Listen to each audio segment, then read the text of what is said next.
दोस्तों, आपने तो एक कहावत जरूर सुनी होगी कि आपको जो दिखाई देता है वैसा होता नहीं है, एंड जो आपको नहीं दिखाई देता वैसा होता है, या फिर ये कहे कि आपके इर्द गिर्द ही मौजूद होता है। ये कहावत आज की कहानी पर बिल्कुल सटीक बैठती है। ये जो आज की कहानी है आपको एकदम ध्यान से सुननी पड़ेगी। यह बहुत ज़्यादा खौफनाक तो है, लेकिन बहुत ज़्यादा रहस्य भी है। जिसके साथ ये सारा हादसा हुआ था उसे तो कभी ये सारी चीज़ें इतनी ज़्यादा पावरफुल नहीं मिली। वो समझ ही नहीं सका कि ये क्या रहस्य है।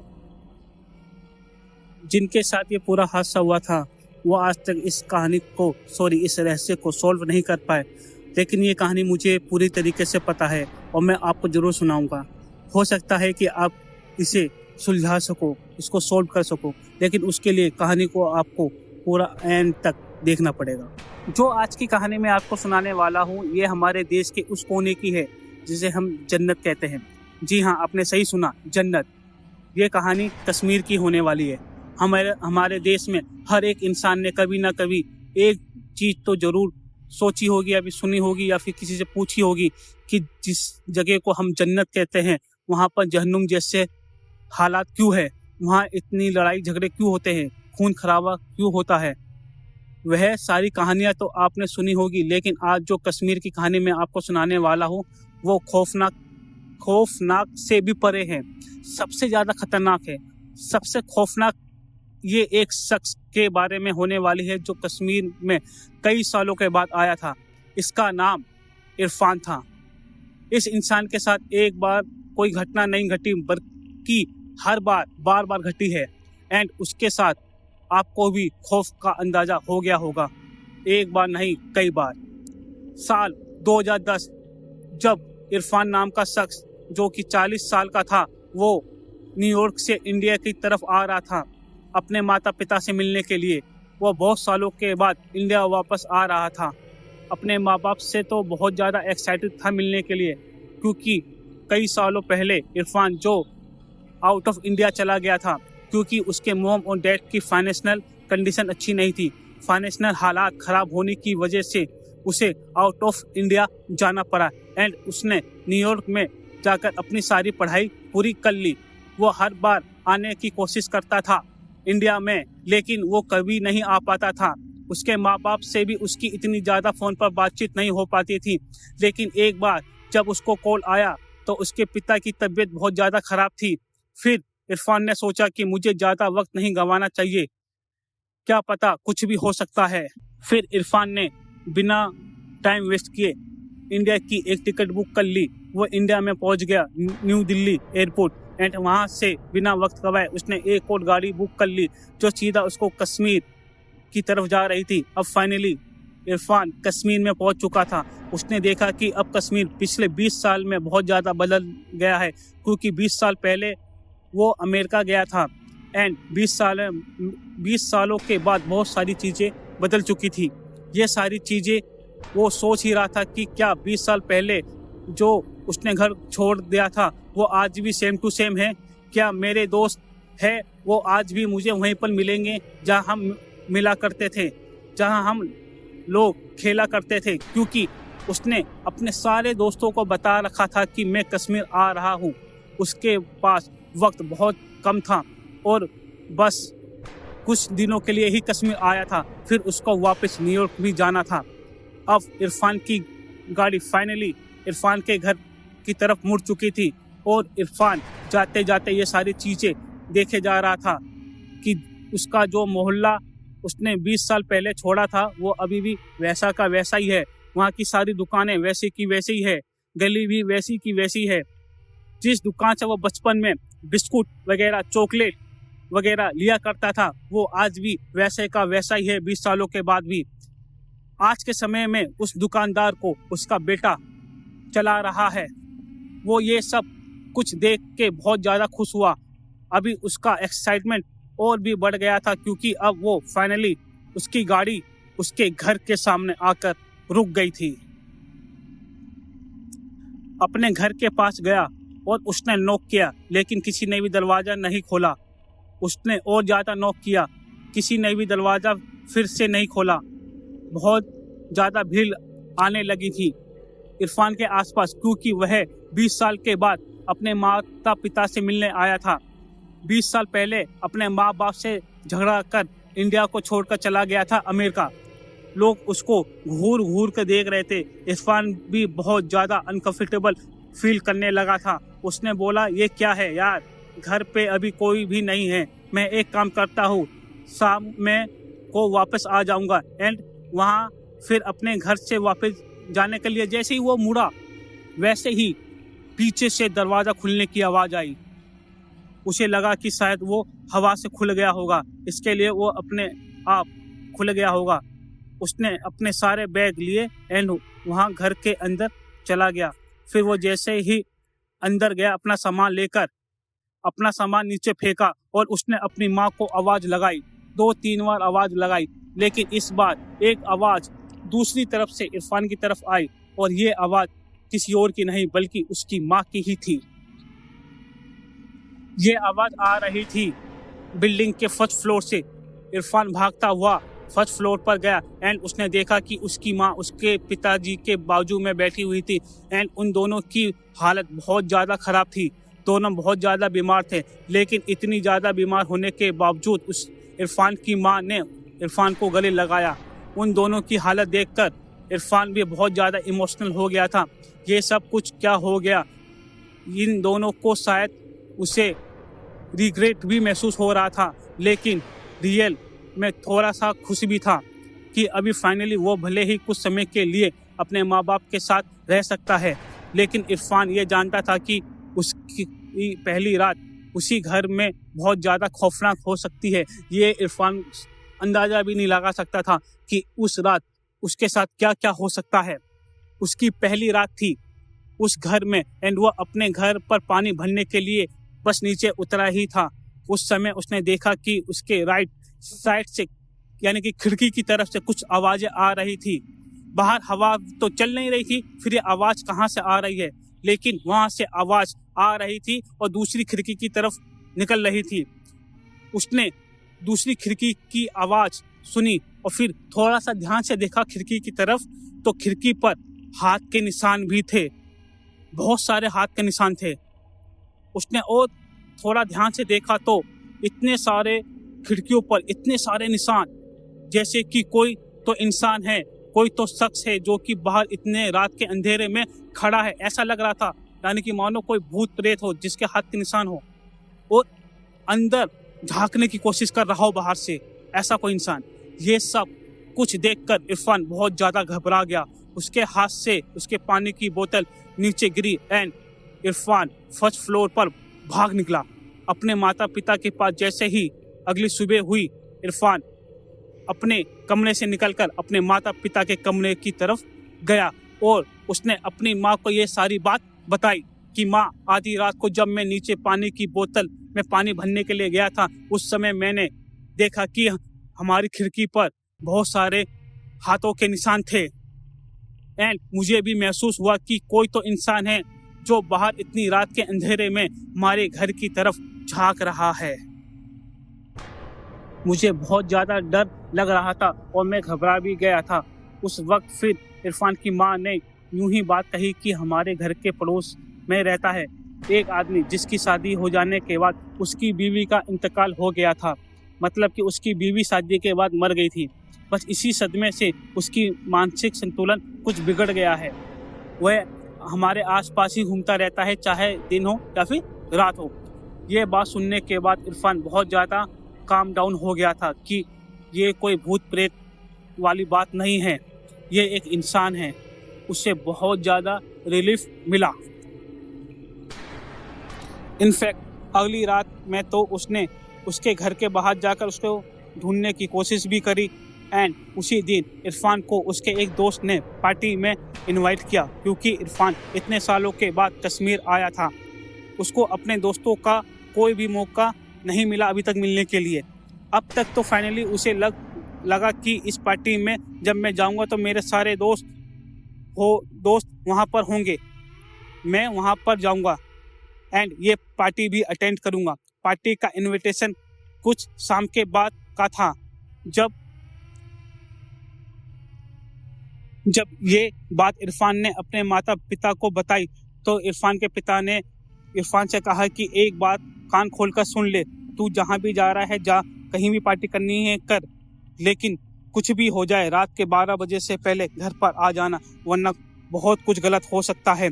इरफान ने कहा, अरे यार मुझे तो वैसे ही बहुत ज़्यादा लेट हो गया है जाने में, आप ये बात क्या कर रहे हो अपशकुन की, जब मैं निकलने वाला हूँ।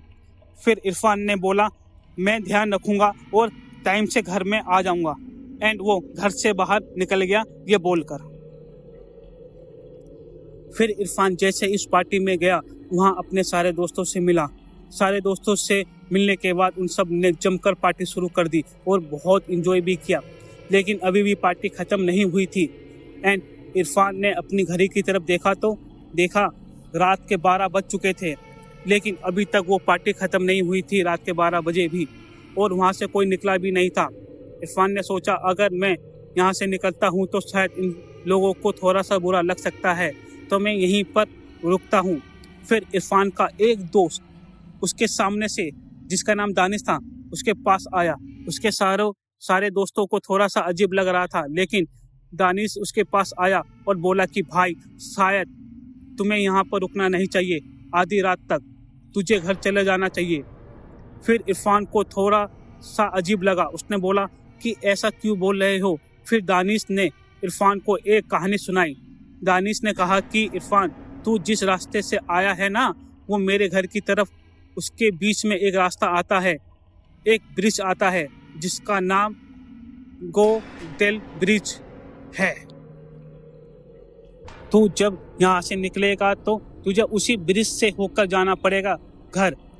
इरफान ने बोला, तो ठीक है ना, फिर क्या प्रॉब्लम है। दिनेश ने कहा कि जिस ब्रिज से तू आ रहा था उसी ब्रिज से तुझे जाना भी पड़ेगा, लेकिन उस ब्रिज का एक बहुत पुराना इतिहास है, और वो इतिहास कुछ इस तरीके से है कि साल 1990 में 50 लोग मर गए थे एक ही रात में।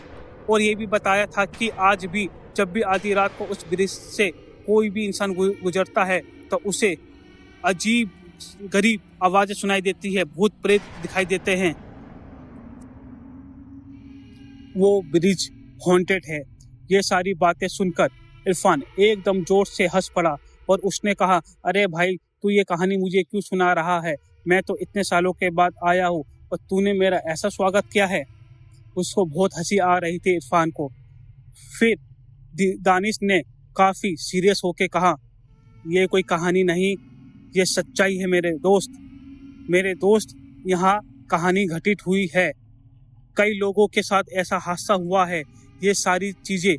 इरफान ने कहा, मेरे भाई, मेरे साथ तब होगी तब मैं देख लूँगा, अभी तो मुझे पार्टी एंजॉय करने दे। फिर इरफान ने इस कहानी को मनगढ़ंत मानकर इसे इग्नोर किया। एंड अब रात के 1 बज चुके थे, सब घर जा चुके थे, सिर्फ बच गया था तो सिर्फ इरफान। अब रात के 3 बजे इरफान अपने गाड़ी में बैठकर, क्योंकि उसी वक्त पार्टी में वहाँ पर कोई नहीं था और वो वहाँ से निकला, रास्ते में इरफान के दिमाग में यही जो उसके दोस्त दानिश ने बात कही थी, वो सारी बात इरफान के दिमाग में बार बार घूम रही थी, बार बार कि शायद हो सकता है कि इस ब्रिज पर कुछ हादसा हो। अपनी गाड़ी में बैठकर इरफान ब्रिज की ओर बढ़ रहा था कि तभी अचानक ब्रिज के कोने में एक छोटी सी बच्ची खड़ी दिखाई दी और वो बच्ची रो रही थी, बहुत जोर जोर से रो रही थी। इरफान ने थोड़ा ध्यान से देखा, फिर सोचा कि यार, आधी रात के 3 बजे ये बच्ची यहाँ क्या कर रही है, ये इलाका तो पूरा सुनसान है, यहाँ पर कोई आता जाता भी नहीं, ये लड़की कहाँ से आई और ये बार बार क्यों रो रही है इतनी जोर जोर से। फिर उसको लगा कि यार, शायद हो सकता है कि ये कोई प्रेत आत्मा हो। इरफान को लगा, इरफान अपने उसूलों का एकदम पक्का था, उसको लग रहा था कि नहीं, ये सारी बातें मनगढ़ंत है, मैं इसकी मदद कर देता हूँ, शायद इसको मदद की जरूरत होगी। वो बस सोच ही रहा था इसके बारे में कि वो अभी अपनी गाड़ी को उसने रोका। इरफान अभी गाड़ी रोकने ही वाला था कि फिर वो सोचने लगा कि आधी रात में जब 3 बज रहे हो और रास्ता एकदम सुनसान हो, वीरान हो, अंधेरे में, और आपको वहाँ पर जब कोई मिल जाए, किसी से मुलाकात हो जाए, तो इंसान है या भूत प्रेत, ये कैसे पता करेंगे, कैसे सोचेंगे, कैसे जांचेंगे? इरफान की बातों दिमाग में ये बात चल रही थी कि मैं कैसे पता करूं कि ये कोई इंसान है या शैतान। इरफान ने अपना एक पक्का फैसला कर लिया था कि उसको अभी अपनी गाड़ी रोक देनी चाहिए। उसने गाड़ी रोकी।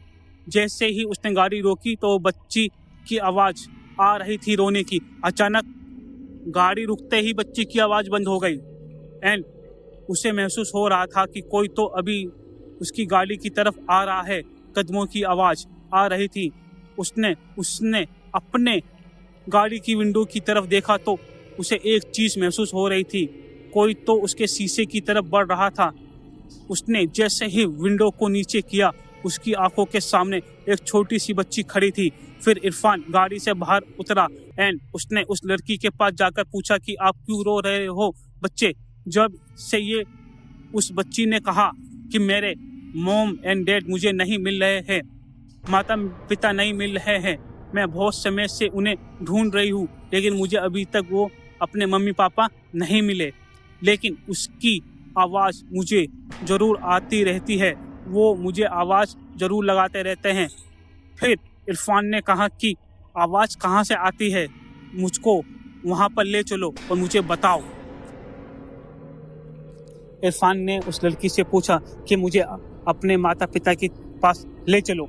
फिर उस लड़की ने तालाब की तरफ एक उंगली से इशारा किया जो उस ब्रिज से लगा हुआ था। यूसुफ और वो लड़की यानी कि वो छोटी सी बच्ची तालाब की तरफ गए एंड उसने देखा कि तालाब के ऊपर से दो बॉडीज तैर रही है एंड दोनों बॉडीज को तैरते हुए देख इरफान बहुत ज़्यादा शॉक हो गया था।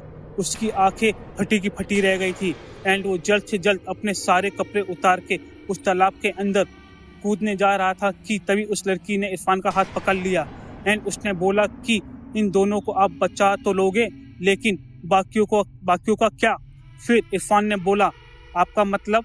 फिर उस लड़की ने उस तालाब के ऊपर इशारा किया। इरफान ने जब तालाब के ऊपर देखा अभी वहाँ पर दो बॉडीज नहीं बल्कि कम से कम 40, 50, 60 बॉडीज तैर रही थी। इरफान बहुत ही ज़्यादा शॉक हो गया था। उसको अब समझ में आ गया था कि ये सारी चीज़ें असली नहीं है। वो अपनी गाड़ी की ओर भागा, बहुत तेज़ी से भागा, अपनी गाड़ी के अंदर जाके बैठ गया और जैसे तैसे करके वो वहाँ से निकलने लगा। लेकिन उसने एक और चीज़ देखी कि पूरे रास्ते पर खून ही खून, सिर्फ खून ही खून था। वो जैसे ही अपने घर की तरफ पहुंचा भागते हुए, उसने अपने घर की तरफ गया एंड उसे बहुत ज़्यादा दरवाज़ा पीटने के बाद लग गया था कि अब दरवाज़ा नहीं खुलेगा, लेकिन दरवाज़ा कोई भी नहीं खोल रहा था और ज़्यादा उसने पीटना शुरू किया, लेकिन फिर भी दरवाज़ा किसी ने नहीं खोला। इरफान अपने घर का दरवाज़ा बार बार खटखटा रहा था पर उसका दरवाज़ा कोई खोलने को राजी नहीं था। ये इलाका पूरा कश्मीर का था और कश्मीर में आप सब जानते हो कि कितनी ठंड पड़ती है। आधी रात के 3 बजे वो अपने घर के बाहर खड़े होकर काँप रहा था, उसका पूरा शरीर काँप रहा था। वो इतना काँप रहा था कि उसको ठंड लग रही थी बहुत ज़्यादा। इतने में सामने से कोई इंसान उसकी तरफ आते हुए देखा। वो उसके घर की तरफ आ रहा था एंड इरफान को इग्नोर कर उसके घर के पीछे वाली जो खिड़की थी उसके पास जाकर ताका झांकी करने लगा। खिड़की के पास से वह अंदर झांकने की कोशिश कर रहा था। फिर इरफान को लगा कि ये वही इंसान होगा जो हर रात आकर मेरे घर के अंदर ताका झांकी करता है। फिर उस इंसान के पास इरफान गया। बहुत ज़्यादा सवाल पूछने लगे, ये सब कुछ तुम क्या कर रहे हो? इतने दिनों से मैं देख रहा हूँ तुम्ही को, तुम रोज़ रात को मेरे घर के अंदर ताका झांकी करने के लिए आते हो। आखिर तुम घर के अंदर झांक कर क्या देखते हो? मुझे बताओ, तुम पागल तो नहीं हो ना? इसलिए मैं तुम्हें छोड़ रहा हूँ, लेकिन बताओ तुम यहाँ पर क्या कर रहे हो?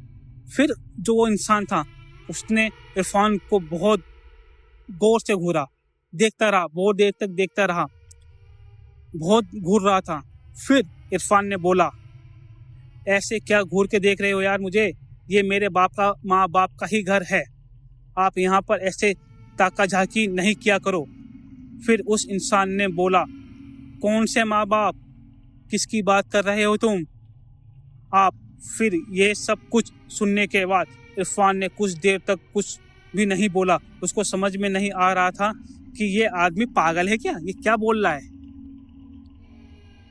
फिर उसके बाद उस इंसान ने इरफान को कहा कि कई दिनों से हम देख रहे हैं और हम बहुत सारे लोग देख रहे हैं, ये मोहल्ले वाले भी देख रहे हैं कि जब घर में 20 साल से कोई रह नहीं रहा है, फिर आप यहाँ आकर बेल क्यों बजाते हो, दरवाज़ा क्यों खटखटा रहे हो? और मैंने आपको देखा है, दिन हो या रात, आप आपस में अपने आप से ही बात करते रहते हो। इतने अंधेरे में घर के अंदर कुछ भी नहीं है, फिर भी आप यहाँ पर क्यों रह रहे हो? कुछ तो रीजन होगा। इसी वजह से कि आपको कुछ हो ना जाए, यहाँ के मोहल्ले वालों ने मुझे इस घर पर निगरानी रखने के लिए भेजा है। मैं रोज़ रात को यहाँ पर आता हूँ, वो अंदर झांक कर देखता हूँ कि आप सही सलामत हो ना, आपको कुछ हो ना जाए। आप यह सारी चीज़ें क्या कर रहे हो? इसलिए मैं आपके घर में झांक कर देखता रहता हूँ। और ये बात सुनने के बाद इरफान ने बस इतना कहा कि आप लोग झूठ बोल रहे हो, ऐसा नहीं हो सकता। फिर उस आदमी ने इरफान को एक जगह पर ले जाकर बैठाया, उसको शांत किया, पानी पिलाया। फिर उसने कहा, आप 20 साल से यहाँ पर नहीं हो, इसलिए आप इन बातों से अनजान हो और आपको पता भी नहीं होगा। आज से 20 साल पहले आपके माता पिता एक प्रोजेक्ट का हिस्सा थे यहाँ पर कश्मीर में। उस प्रोजेक्ट में 50 से 100 लोगों की मौत हो गई थी। सब लोगों को गोलियों से छलनी कर दिया था और सब लोग की मौत हो गई थी उसी समय। एंड बताया जाता है कि उस जगह पर वो जो ब्रिज था, आज भी उन लोगों की प्रेत आत्माएं भटकती रहती है, रोती रहती है, चीखती रहती है, चिल्लाती रहती है और मदद मांगती रहती है। एंड और कोई भी अगर उनकी पुकार सुन लेता है तो फिर उनको बहुत ज़्यादा चीज़ें घिनौनी सुनाई पड़ती है, बहुत ज़्यादा घिनौनी चीज़ें दिखाई पड़ती है। और जहाँ तक आप बात कर रहे हो अपने माँ बाप की, जिनसे आप इतने सालों से बात कर रहे हो, वो तो अभी तक जिंदा ही नहीं है। और जो आपसे बात करते हैं वो आपके माँ बाप की आत्माएं हैं जिससे आप बात कर रहे हो। एंड वो और भी ज़्यादा जीवित महसूस कर रहे हो आपसे मिलने के बाद। लेकिन एक बात का आप ध्यान रखो और एक बात कान खोल के सुन लो कि आपके आसपास आपको जो भी दिखाई दे रहा है, जो भी आपको लोग दिखाई दे रहे हैं, वो सब जिंदा नहीं है। यूसुफ ये सारी कॉन्वर्सेशन के दौरान सारे सिग्नल्स और डॉट्स को जोड़ने में लगा हुआ था। उसको ऐसा लग रहा था कि इंसान गलत है। इरफान उस इंसान को गलत प्रूफ करने के पीछे ही पड़ा हुआ था,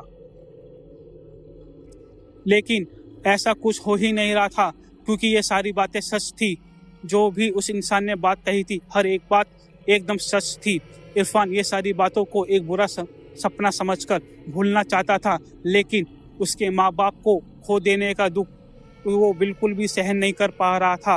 और फिर वो वापस से न्यूयॉर्क चला गया, अपने काम काज में लग गया।